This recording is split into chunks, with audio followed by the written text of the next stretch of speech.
क्या आपने कभी कबाब इस तरीके से बनाए हैं? अगर नहीं बनाए तो एक बार ज़रूर ट्राई कीजिएगा, यकीन करें आपको खाकर मज़ा आ जाएगा। तो यहाँ पर 3 पाव मैंने चिकन लिया था, कढ़ाई में डाल देंगे, साथ ही 4 से 5 मीडियम साइज़ के आलू हैं, 1 कप चने की दाल, 1 चम्मच नमक डाल देंगे, आधी चम्मच हल्दी पाउडर, 1 चम्मच कुटी हुई लाल मिर्च, 1 चम्मच इसमें पिसी हुई लाल मिर्च डाल देंगे, साथ ही 1 चम्मच जाएगा धनिया पाउडर का, ज़ीरा पाउडर तकरीबन आधी चम्मच। ये डालने के बाद अब इसमें हम डाल देंगे 2 चम्मच फ्रेश लहसुन अदरक का पेस्ट और 3 अदद हरी मिर्चें डालकर इसमें 3 ग्लास डाल देंगे पानी। अब मीडियम टू लो आंच पर हमने इसको पकाना है, तकरीबन इसको 15 मिनट के लिए पकाएंगे। दरमियान में आपने इसको चेक भी करते जाना है। इतनी देर में आपसे रिक्वेस्ट है, वीडियो पर प्यारा सा कमेंट लाजमी कर दिया करें। पूरे 15 मिनट हो गए हैं और यहाँ पर देखें चिकन, आलू और दाल हमारी अच्छे से गल चुकी है, इसमें थोड़ा बहुत पानी है। तो अब हमने यहाँ पर क्या करना है, तमाम चिकन की बोटियाँ एक अलहदा प्लेट में निकाल कर साइड पर रख लेंगे और तेज़ आंच पर इसको हल्का सा पकाएंगे ताकि इसमें जो थोड़ा बहुत पानी है वो ड्राई हो जाए।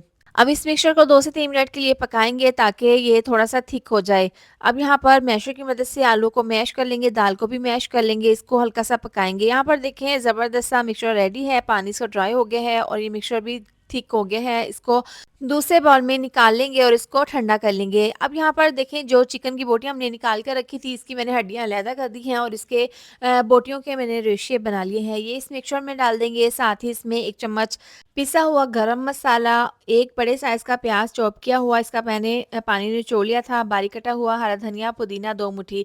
अच्छे से इसको मिक्स कर लेंगे। इस तरह से मिला देने के बाद अब हमने इसके कबाब बनाने हैं। इस पॉइंट पर आप अंडा भी डाल सकते हैं, लेकिन अगर आपने इन कबाब को फ्रीज़ करना हो तो आपने अंडा इस पॉइंट पे नहीं डालना।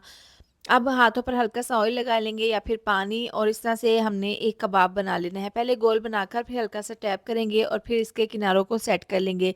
तो लीजिए ज़बरदस्त सा हमारा कबाब तैयार है। यहाँ पर मैंने तमाम कबाब तैयार कर लिए हैं। थोड़े से चिकन से हमारे ढेर सारे ये कबाब बनकर तैयार हो गए हैं। आप इस पॉइंट पर इनको फ्रीज़ कर सकते हैं तकरीबन 1 माह के लिए। अब तवे के ऊपर ऑयल डाल देंगे, एक अंडे को फेंट कर इस तरह से इसके ऊपर अंडा लगाएँगे और इस तरह से ये कबाब हमने फ्राई कर लेने हैं। 3 से 4 मिनट के बाद इसकी साइड को चेंज कर देंगे। देखिए एक साइड से अच्छा-सा कलर आ गया है। दूसरी साइड से भी इसी तरह से कबाब को हमने फ्राई कर लेने हैं।